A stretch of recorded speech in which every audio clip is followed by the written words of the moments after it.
We got epidemics spreading, mass flooding. We got hundreds of thousands of chickens being slaughtered. We got a lot of news reports that you're not hearing from around the world that you need to hear. We're going to go over those right now.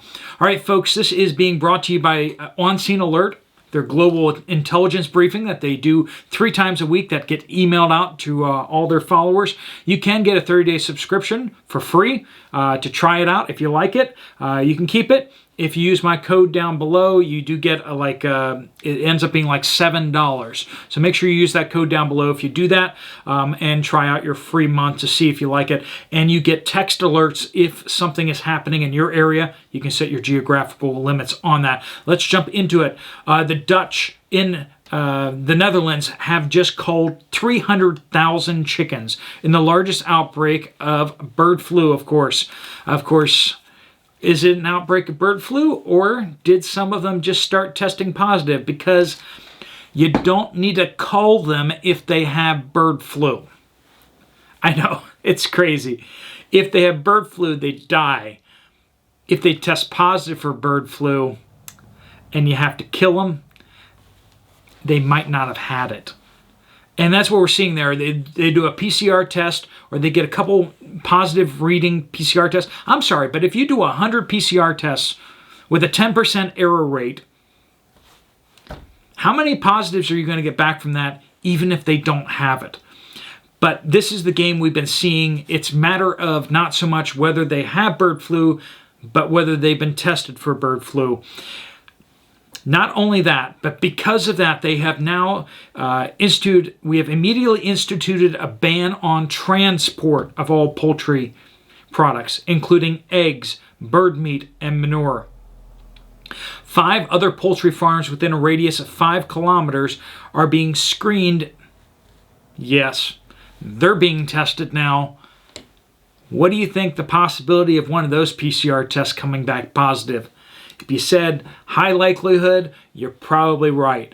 We're looking at, they've already culled 5.8 million birds in the last few months. And this is how it happens. They're just going to test those other farms, and they're going to use a whole bunch of PCR tests, and they're going to start getting some false positives, and they're going to start culling those. And then they'll start testing the ones nearby them. That's how they get these chain reactions. That's why it's suddenly like bird flu disappears completely because they're not testing, and then suddenly it reappears once they start testing. It's amazing how that works. You think that they draw that link between testing.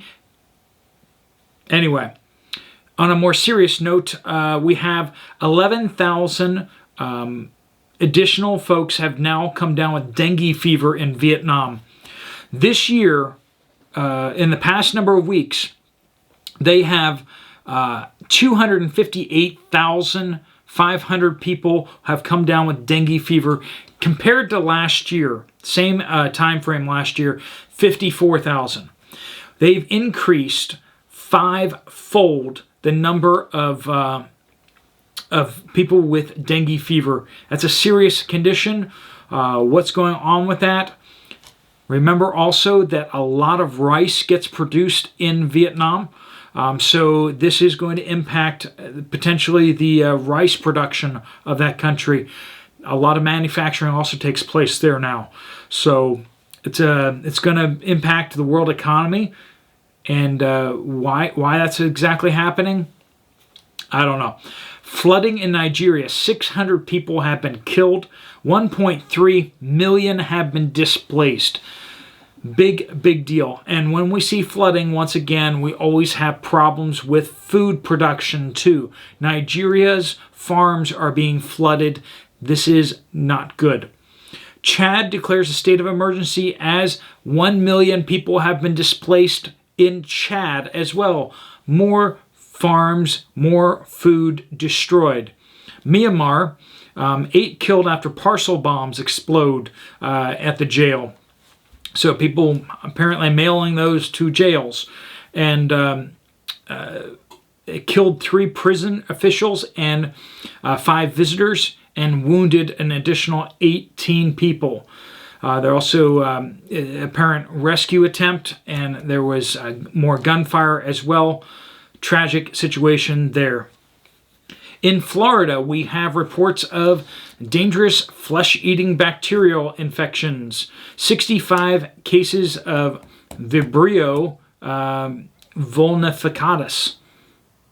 And 11 deaths in the state this year from it. 65 cases of it, 11 deaths. So it's not, not just some manufactured thing. People are actually dying from this. So far, it's been 26 cases since September 29th. So a lot just recently.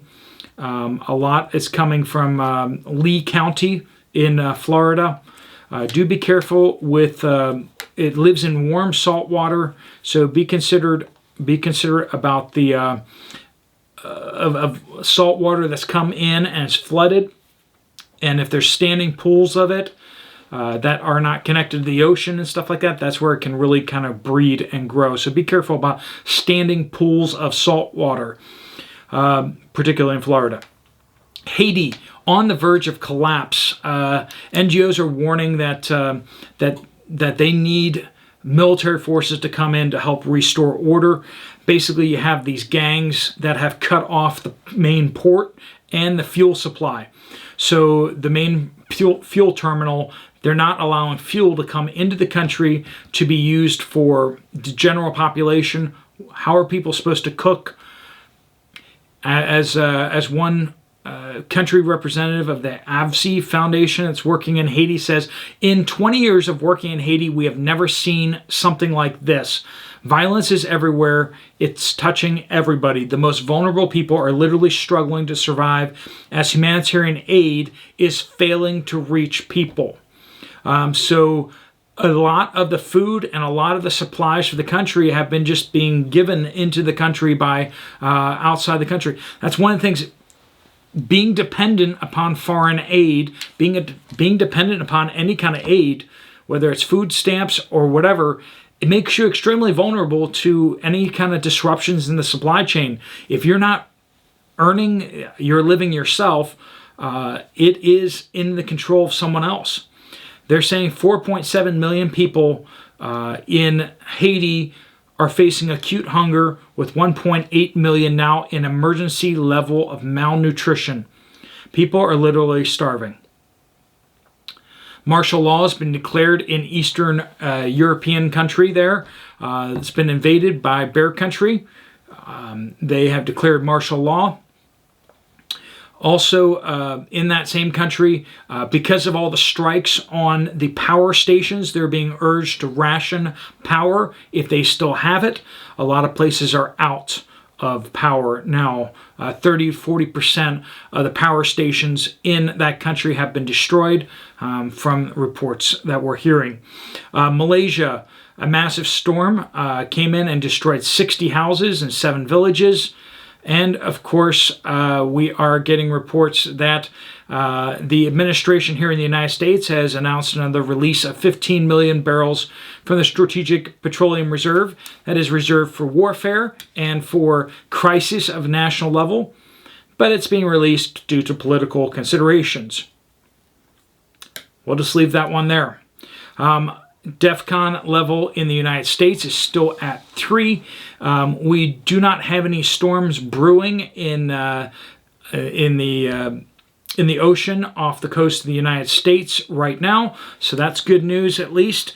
A lot of things going on in the world, a lot of things you may not have heard. If you go down to the description down below, you can see a link to on-scene alerts. You can decide for yourself if you'd like to try out that subscription. It is free for the first 30 days, and it is about $7 a month after that if you use the code down below. Thanks so much for watching. If you want to check out another video, one from me right here. Otherwise, I will see you later. Steve Poplar out.